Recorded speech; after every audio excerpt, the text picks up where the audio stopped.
Here's what happened last time on the Incorrigible Party. Despite the Nyogi's best efforts to decimate the tower's defenders, they are thwarted by the party and Silas's efforts, attempting an escape. Not willing to risk any survivors, Falzarin and Mia take Denny and rain spells from above, killing them, before Dreg, Mullen, Hulsa, and Paladin reinforcements arrive at the tower. And now, back to the adventure. You all can benefit from a short rest after this fight. Again, there was a couple hours that have passed since reinforcements have arrived. And it is very early mornings. We're getting pretty close to you all going to need to make some constitution saving throws to avoid levels of exhaustion. So you have a choice. You can either push through, now that Drag, Hulsa, and Mullen are back, you can all make your way to the city, which is a couple miles away, right? Which would take you less than an hour. Or you can try to get in a long rest here and maybe head out, which would be about midday by the time that was over. I think a long rest would be good. Is in order. Yeah. You don't want to go sleep in a hotel or something? Somewhere nicer? Well, I do. You never know what the state of Drukhall is going to be. I do not want to walk into the city unprepared. I agree, Shikara. I think it would be best to enter the city with good night's rest. Or at least what we can get of it out here. All right. You see Silas is going to be pushing through the morning as he greets the totaling 2 shifts, the dozen more paladins or cultists arriving. And they all kind of, he's directing and they're all getting to work basically cleaning up the place. I mean, there's a lot of bodies around, especially at the top of this tower now. Couple of chimera, some more orcs, some more dead orcs. Shakara, you believe you still have 2 dorks, right? They last for 24 hours? It doesn't matter. Captain Grohl, can you please, while you're cleaning up, dispatch the 2 dorks that are guarding the door downstairs? Sure. I mean, are they going to put up a fight? I don't believe so. They should be easy to take down in any case. Okay, he kind of nods to some paladins nearby, and they each draw a long sword and just start hacking the Dork 2 and Dork 3 to bits, and clean up the bodies with the rest of what they're doing. It is 24 hours, just in case you need to know. Okay, so you can all certainly hunker down. You see Lance and Hannigan are not going to be very far from you either. They're, after being revivified, still severely wounded despite Mia's healing, which they are eternally grateful and do remind you when they get a chance there, Mia. And thank you again, all of you, for your efforts, as does Silas. So, yeah, I mean, you can hunker down for your long rest then. I think first I'll go over and talk to Dreg and Mullen and ask them, what's happening in Drukhall. Sure. And this can all be during, throughout the 8 hours that you're going to... As you don't really need to set up shifts, right? Because you have a contingency of paladins around you, so it doesn't have to worry about any individual party members staying up for a watch or anything like that. Dreg responds, the city seemed normal to me. There were lots of paladins around. The inn we were directed to, full of them, but they took a little convincing. But giving Captain Grohl's name seemed to do the trick. No talk of Nyogi or anybody attacking the city. I mean, I wasn't interested in overhearing any conversations. Really, we were moving as quickly as we could. That's all I want to know, is if there was anything out of the ordinary that people were talking about. So I'm going to go take a long rest. I would like to talk to Dreg alone. Dreg, may I have a word with you? Of course, Shakara. Can I kick the others off mic? Dreg kind of, taking you in really for the first time. My goodness, Shakara, what has happened to you? There have been things that I have needed to do. To preserve all of us. To save us. And they had a cost. Just before we go, is Hulsa with the two of you, or is unless you told her otherwise, she would stick close to your side, right? I would finger gesture for her to stay near. Okay.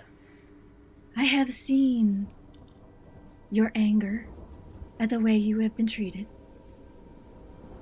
I can offer you benefits, special abilities, if you join my family. You will be able to restore me? My abilities? Not restore, but aid you in other ways, give you special gifts. And I'll gesture for Hulsa to come closer. Hulsa and Campbell are part of my family now. Hulsa nods at you saying this. We take care of each other. Look out for each other. Are you saying that's different than your relationship with everyone else, with Shaft and me and Falzer? And I thought you all looked out for each other as well. Yes, but Campbell and Hulsa and I have a stronger bond. We are connected. I understand. I think I understand, at least. I do feel close to you, Shakara. And I see what you were putting yourself through for what seems like the good of all of us. I am trying. I have told you that I, too, will do what I can to help. And if it helps me in the process, it may sound selfish, but I don't think I should hesitate to do so.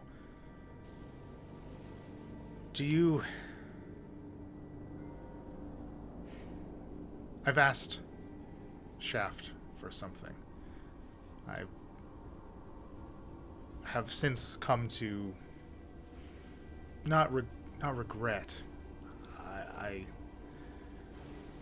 When I asked him of this favor, it was, like you say, angry. I still am angry. I asked him for Tinderman's life. I still wish Alstoff dead. But I don't believe I should put that on someone else. If you can help me and give me additional resources to take my own vengeance that I seek, I would be grateful. I will look at Hulsa, and I'll look back at Drag. I believe we can do that for you. We can assist you in this and anything else you may need in the future. I don't know how things will turn out with Samuel. I don't imagine he would be very happy to learn of Alstoff's death or my intent to do him harm. Samuel does not need to know, and he is just a means to an end.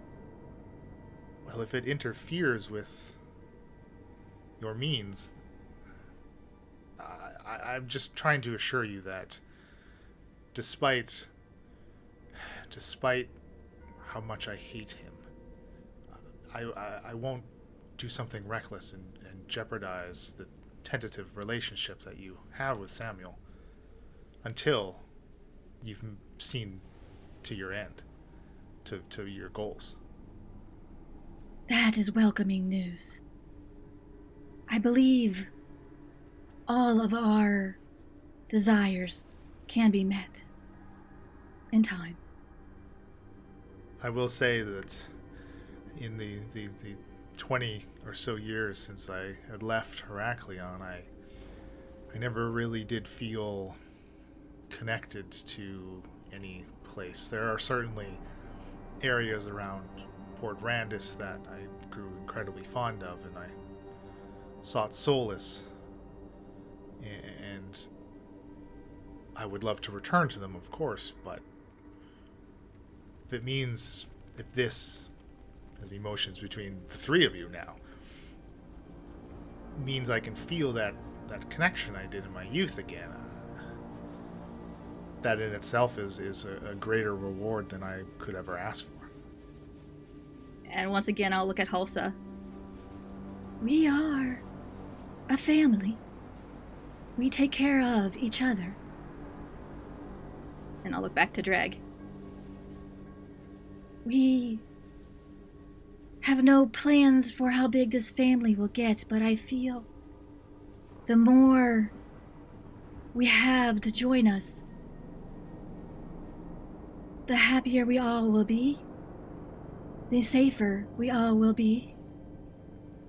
Yes, of course. Safety in numbers, and I know and I've seen your judge of character, Shakara, and I believe that any additions to this family, as you put it, I'm fully confident that those additions will be well met and worthy of the protection and the bond that will form. As I feel you are. And he smiles and blushes a little bit. Again, and he kind of looks down at his hands, right, at his appendages. Thank you. You are still worthy. And I'll grab his one hand. You are still important and able and capable. And Hulsa will place a hand on Dreg's shoulder, very tentatively. She's slow to reach out, but as she sees you, making contact with him yourself, she's kind of emboldened a little, and she gives him a light squeeze. And Dreg smiles again in her direction and yours. So, what do we do? That's a very good question, Leland. What do we do? Well, that is a very good question. It's I would say at this point, do you still have an unused box, right? I believe so, yes. Yeah, so you could attempt to use one of those like you did with like Hulsa and Campbell, right? If you wanted. You could potentially try to find your own method of bestowing patronage, which might take you a bit of time to exactly figure out how you yourself, as a newly appointed member of the Coven, would be able to do so, or would want to do so, because I think it would be something that would be meaningful to both you and the person in which you're bestowing your patronage. So that's going to be completely up to you on how you want to handle that. I guess it would be you making a decision on how quickly you would want to envelop Dreg, into your patronage. Okay, I will reach into the bag and pull out the box. For now, I have this. This will be something that, going forward, if we add any more to our family, would have to be done differently. But this is how Campbell and Hulsa both were connected. So I feel it would be good for you as well. And then we can think all together later how best to do this into the future. And I'll hand the box to him. It opens, and he's kind of fiddling with the lid. I have a key, right? Yep, there will be 2 keys with it. I'll hand him... He would only get 1 key, wouldn't he? Correct. I'll hand him 1 key then. Okay, and he inserts it into one of the 2 keyholes on the front of this sapphire box, and disengaging the lock, and the lid pops open, and he peers inside to reach for what lies within. I would think it would be something that is, again, it would be something that speaks to his connection to you. Would it be like a miniature version of one of the discs from the anchor? Oh, that's interesting. Because that was kind of how we met. It was the most important thing happening when we first met was the anchors. Right. I think that's I like that. I like that very much. So he reaches in, and he actually pulls out a pair. Two, because there were 2 anchor points for his safety shell, something that he literally dedicated his life to forming and developing with Alstoff. And he picks them both up, and he regards them.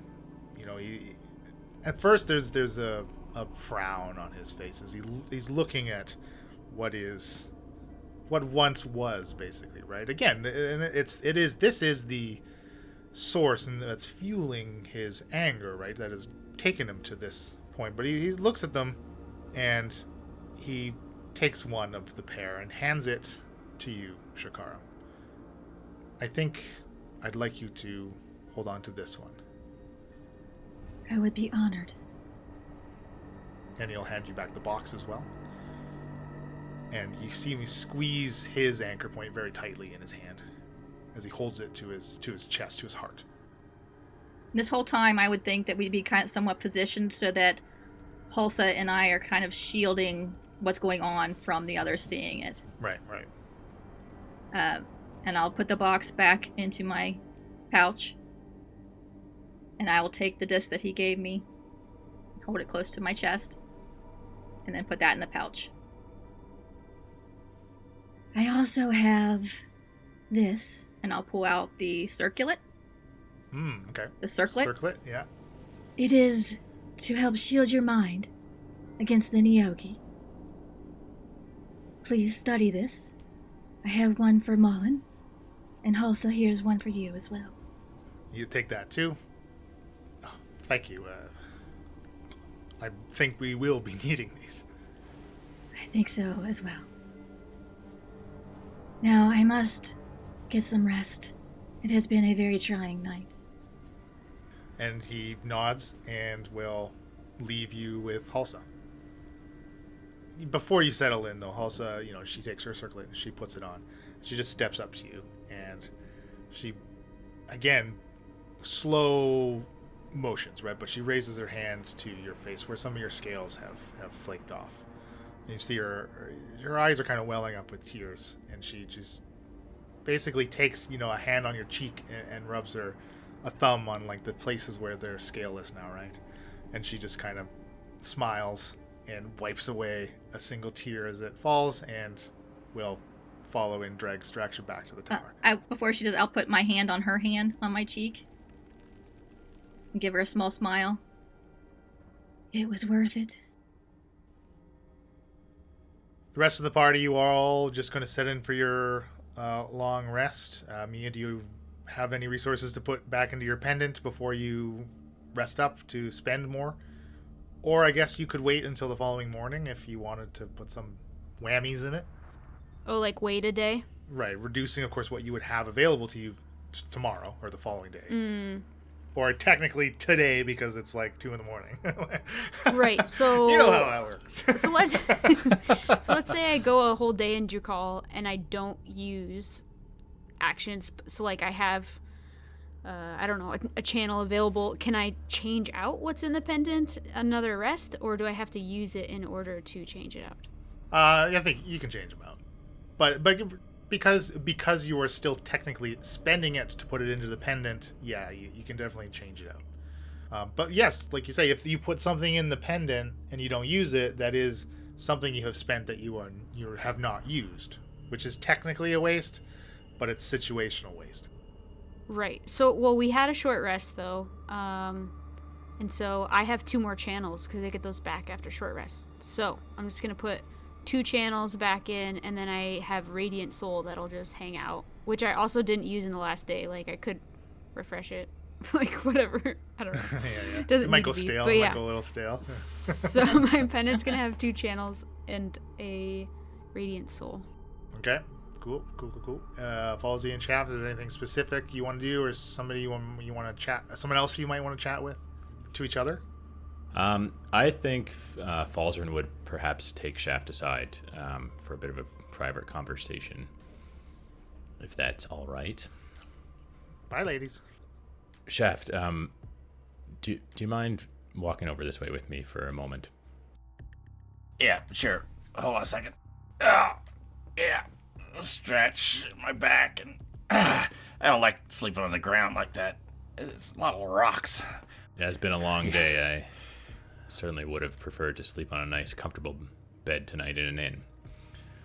But such is the way. What happens if we find what we're looking for? Well, I mean, Shakara and Mia are going to know that we have, we'll have the amulet. We'll have to give that up. I have a feeling that, when Samuel comes back from probably going to get the codex, he's going to notice it's not there. Probably ask some questions.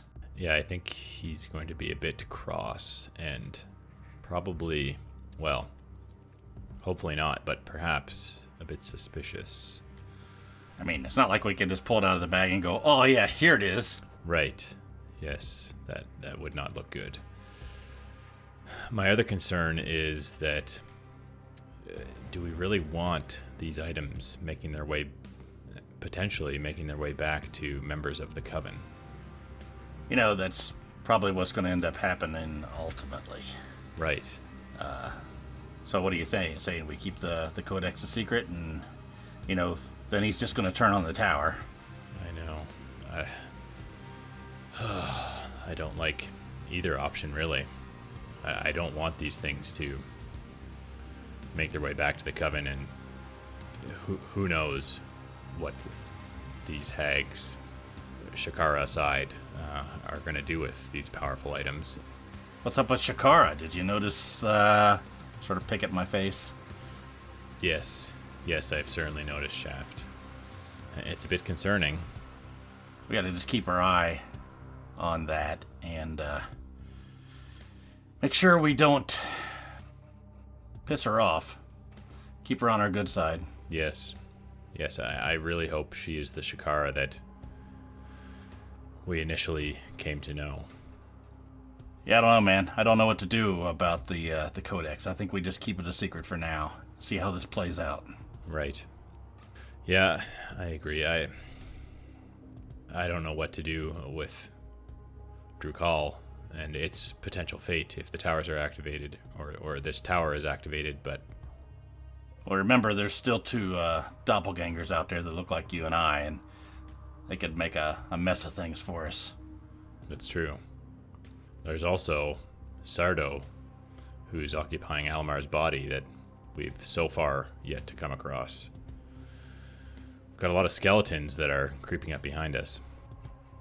Let's just watch each other's back. I think I know some people in Drukhall that might be able to help us locate this amulet, but after that, I don't know the right move. Well, honestly, I think ideally, if we happen to find it without Shakara and Mia present, and we're able to use it to help locate the rest of the items, I don't know exactly how that's going to work, but theoretically, we should be able to use it along with the codex to find the rest of the armor, and perhaps we could make a crude map and have a bit of a head start on finding the rest of the pieces.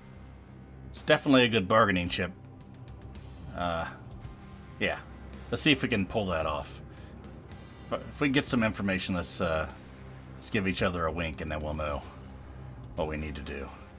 I like that plan. Sounds good. Well, let's get some good rest tonight, Shaft. I'm going to create a tiny hut if you'd like some protection. Sure. Okay. Sounds good.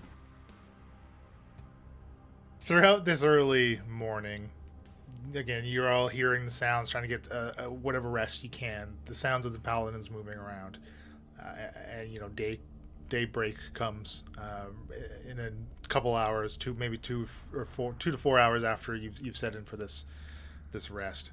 And there is a third attack on the tower. Nothing that any of the paladins require your aid with, but you do hear the sounds of combat very, very quickly, like less than 20 seconds worth of skirmish outside. And there's a yelling. There's Silas is still out there pushing through. You hear him yell a few commands, but it doesn't seem like there's much of this third force that has arrived, easily dispatched, and you all benefit from your long rest. And it is, like I said, about coming on to midday now. And who wants to roll me the weather dice? Ooh, me. Is it a D10? It is a D10. No, that's a 12. Where's a 10? Come on, Bill. Is there a 12 on it? You can do this. Bill. Well, with a 12, there's a hurricane. Okay, we got a 9. A 9, okay. So there are a few rays breaking through a mostly overcast sky above you, kind of still matching the slight rain and light rain from the previous day. But it does seem it's on its way to clearing. Okay, I'll get up, walk out of the tower, and sort of look around, see if I can figure out what happened with the battle. What did it look like attacked? Yeah, and you see just more additional orcs. And actually, you do see a single Nyogi body that the paladins have piled into the now enormous pile of dead bodies. Many of they're all hacked and slashed. The two chimera they've slumped off the side of the tower, and mostly orcs, of course. I think I'd go over and take a look at that Nyogi body just to see if there's anything unique about it that was odd or different than the ones we've seen in the past. This Nyogi actually, it appears to be very young. It is much smaller than the Nyogi that you fought on the top of the tower, where they were they were medium for the purposes of mechanics, but I'd say the Nyogi probably stands about 5 feet tall, from spider leg tip to extended eel neck. Mm-hmm. And maybe about that wide, right, with their abdomen protruding horizontally as well. But this one is about half the size, maybe even smaller. And yeah, it just looks smaller, it looks younger. You see some of the hair on its abdomen, on the spider parts too, is actually quite short, as if it's just started to grow, that kind of thing. So again, more signs of this being like a very recent hatchling. And Silas he sees you looking at it, he walks over, gives it a kick. Never seen one this small. It was it and 2 or 3 orcs. Pretty easy to dispatch. I don't know what they were, if it was a probing attack. They've now sent 3 waves with no return. I don't know what they have next for us, but I think we can handle the tower.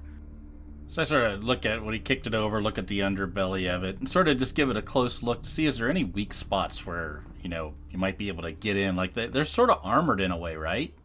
It's carapassy. It's carapasic. Carapissy. They're carapacic, but actually you just see where their legs attached to their body is actually it does seem like a weaker joint than even the segments of the leg itself. So kind of right where it ties in, and it would kind of slide under and through the hair of the abdomen and the overlapping carapace there. Okay. I'm just taking note, just a little insight into how we can battle these things a little more efficiently later. And anything else on the orcs? Any other markings or anything that odd weaponry, armor, or these old ones or the younger ones? Actually, you do see that the tattoos on the 2 or I think there are 3 orcs that came with this Nyogi. They look fresh, as actually the skin is still red around where the tattoo was applied on their foreheads, and the orcs themselves also look younger. Very young, in fact. Like adolescent orcs. Sort of. Is everybody else out of the tower now? I was about to say, Mia will walk up and say, Shaft, what are you looking at? As will Falsey. Well, you know, the last wave, there was a bunch of old ones. Look at the tats. I mean, they're all old and wrinkly, and you can't hardly even tell what it was. But this last wave, they're all young, fresh, like they were just turned. Maybe from a closer area or something. I don't know. It's odd. It's like there's different clans of them in some way. Yeah, they actually didn't even come from the mountains. They came in, I think, the direction that you all had arrived from. Wait. They came from Pisces? Towards, Pisces or towards Altenshik. These ones did not come from the mountains like the first 2 battles we had here. It may be from the caves, from the tunnels. Okay, well, they must have some way of communicating, too, from the mountains to wherever else they are. Interesting. I wonder if after 2 different waves, no one returned, they sent in the new guys. I don't know. Maybe the ones that are up in the mountains have been here a lot longer, and now they're spreading out, and the new ones are over to the east. And to Barrack, too, probably. To where rest their souls. It's okay, Mia. We will do what it takes to help your family, just in time. They're not Makes less sense. yet. I mean, we knew they were in the mountains. They've been in the mountains for a long time. At least a year or 2. Who knows? But to see young, I just put my head down. Let's get going before nightfall. I want to make it into Drukhall and see things in the light. Okay. And again, it takes you less than an hour. So there are 3 surviving horses that Dreg, Mullen, and Hulsa had fled on that did avoid the Great Horse Fire. And so, I mean, they'll probably still ride on it. You could put 2 to a horse. One of those horses was Buttercup, right? Yes. I think Hulsa and I will take Buttercup. I think Falzer and I can get on one, and then what do we have left? Drag and Mullen and Mia. Well, we're short one, so I think perhaps Falzern will Take his broom. usher Denny out of the bag of holding and try his luck at traveling with Denny. I mean, if it's okay with you, Shaft, I'll hop on your horse.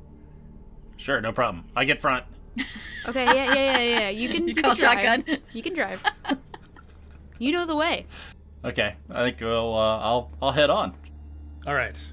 And you get to the eastern gate of Drukhall, a gate that some of you have traveled through before. Actually, I think at this point, only Shakara is the only one who has not been to Drukhall before. Is that correct, Shakara? I have not been to Drukhall. Right, okay. Well, what happens in Drukhall stays in Drukhall. Good to know. Yeah. As we're approaching, I'm just gonna, glance around, see if anything out of the ordinary. Are the guards where they should be? Does anything look odd before we get up to the gate? Yeah, I mean, you see. Well, I mean, there's no actually guards stationed at the gate, or at least outside of it. So Okay. The gate itself is open. It doesn't seem. I don't know. Nothing really seems out of place here. Okay. The road is empty, though. You don't pass anybody or see any other travelers on it as you approach the city.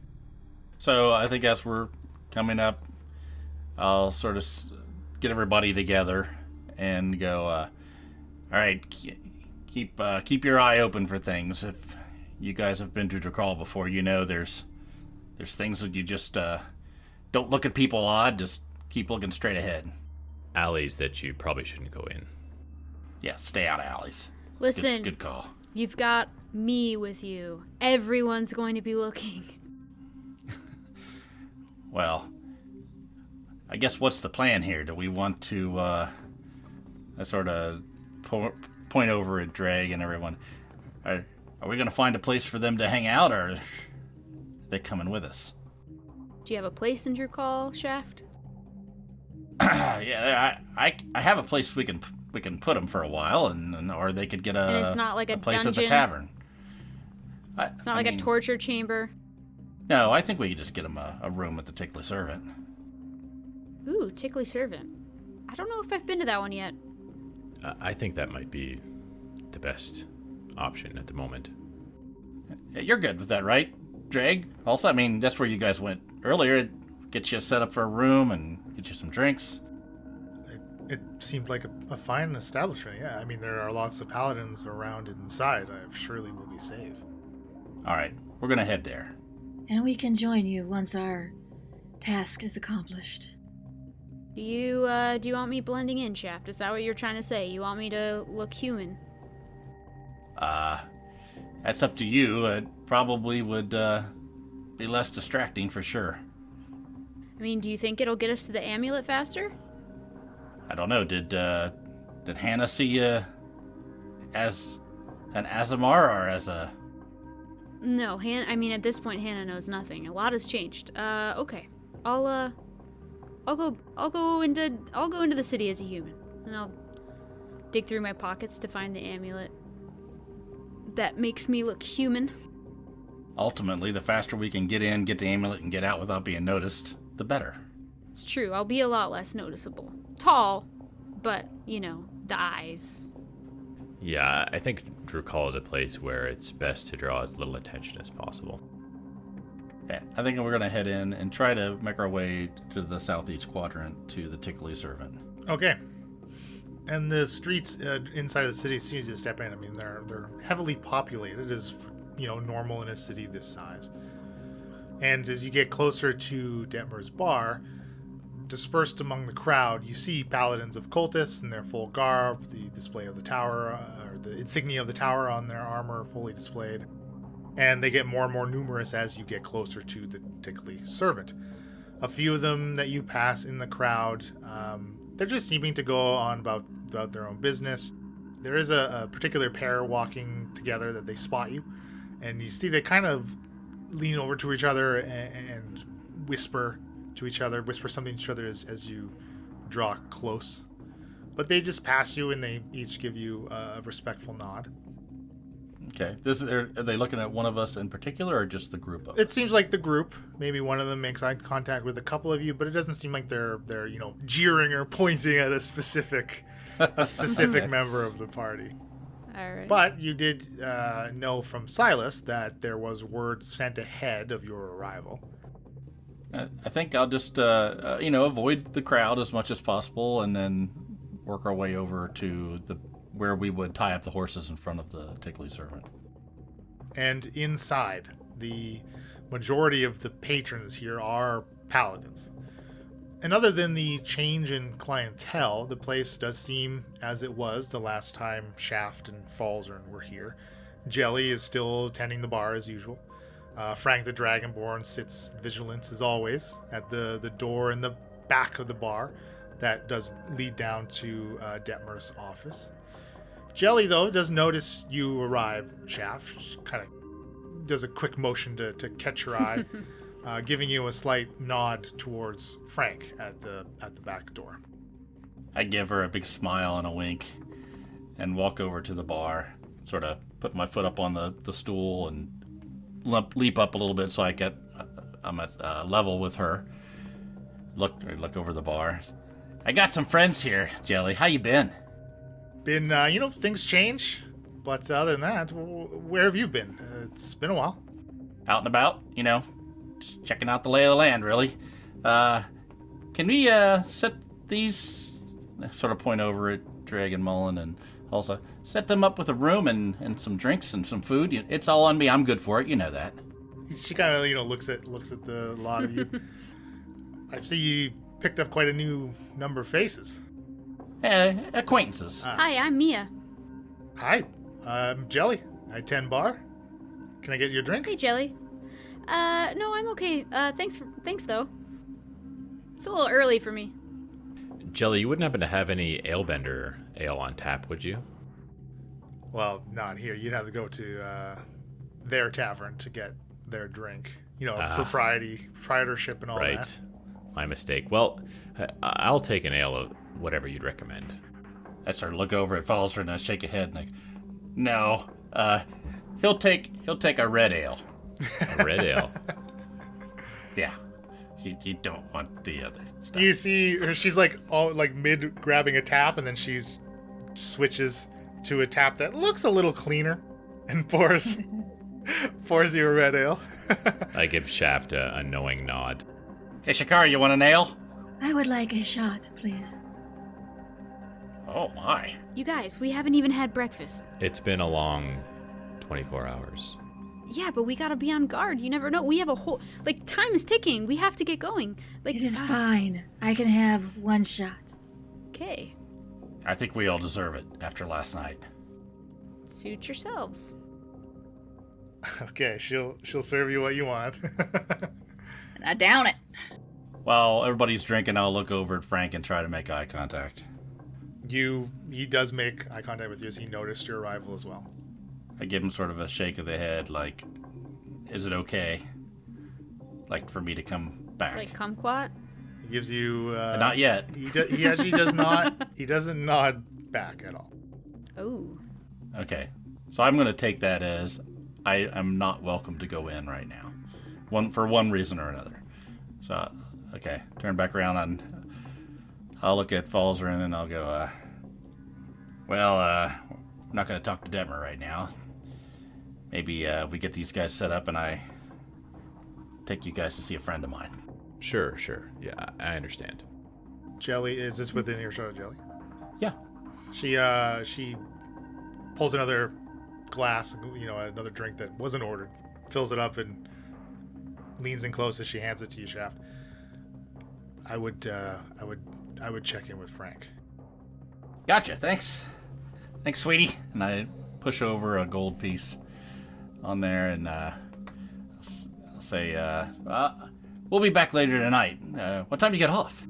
You know what time I get off, and you know I don't have any time for you. Yeah, well, I'm going to keep asking anyway. Jump off the stool and sort of make my way over with the beer in my hand and lean up against the wall next to Frank. Not like I'm talking to him, but just like I'm looking out at the bar. How's things going, Frank? They're changing. Take a drink of my ale. Can you elaborate a little bit on that? Let's just say your password's no longer valid. My particular password? All passwords. So, nothing directly related to me, but as an overall situation. The changing of the guard. Where's Detmer? After hours. Outback. I'll explain there. Understood. Hey, nice running into you, pal. Slap him on the shoulder and walk back over to the others. Throw down my empty on the edge of the bar and sort of give everybody a wave and say, you ready to go? Yes, take us to your friend. And I'll chug back one more shot. All right, did we get him a room? Yeah, Jelly will take care of it. Okay. I guess we're ready. All right, we'll head out. I'll walk out into the streets and, the crowd around and everything and sort of take a glance down the road towards Kepley's Exchange. And I think it's just down the road a little ways, right? Yeah, not far. Let's go see Kepley. And I start walking through the crowd. And that's our show. Be sure to follow us on social media. We're the Incorrigible Par on Twitter, Incorrigible Party on Facebook and Instagram. You can go to incorrigibleparty.com for additional world and NPC information, and check out some of the merchandise there. Be the cool kid at your next game night by donning some Incorrigible Party apparel. Incorrigible Party is sponsored by Critical Hit Design. Go to criticalhitdesign.com for your design needs. All ambient sounds and music are courtesy of tabletopaudio.com. Our intro and outro music was created by Josh Jarvis. You can contact him for your own musical inquiries via email at jamesmercymusic@gmail.com. Happy adventuring!